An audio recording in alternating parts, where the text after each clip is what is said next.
અને આ જગતમાં ઈશ્વરને પકડવો હોય તો જ્ઞાનથી નથી પકડાતો, હું તો ત્યાં સુધી કહું ધ્યાનથી નથી પકડાતો, એ બધું દૂર પડે, પ્રેમથી પકડાય છે ઈશ્વર. ગોપીઓએ પ્રેમ કર્યો. હજારો વર્ષ સુધી ઋષિ મુનિઓ સાધનામાં બેઠા, કૃષ્ણ જોયા ન જોયા, અને ગોપીઓ તો પ્રેમથી નાચી લીધું. ક્યારેક ક્યારેક તો બાંધી દીધો, ક્યારેક ક્યારેક તો કૃષ્ણને બહુ પરેશાન કર્યો છે ગોપીઓએ, પણ પ્રેમ હે ને. માં જશોદા એ કૃષ્ણને જ્યારે દોરડીથી બાંધી દીધા, અને જ્યારે કૃષ્ણ ગોકુળથી વિદાય રહે છે અને પછી કૃષ્ણ રડે છે, સામે માં જશોદા પણ રડે છે. એટલે કૃષ્ણે માને પૂછ્યું કે હે માં જશોદા, આપ રડો છો શા માટે? કહે કૃષ્ણ, હું આજ તારી પાસે એક માફી માગું છું. માં શેની માફી? તો કે એક દિવસ તું નાનો હતો ને બહુ તોફાન કરતો હતો, ને એવા સમયે મેં તને દોરડીથી બાંધી દીધો હતો.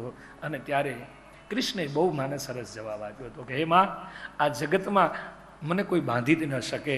તને એમ લાગે છે કે હું દોરડેથી બંધાયો હતો, એ દોરડ્યું નહોતું, તારા પ્રેમનો પ્રવાહ હતો, તારા પ્રેમના દોરડેથી બંધાયો.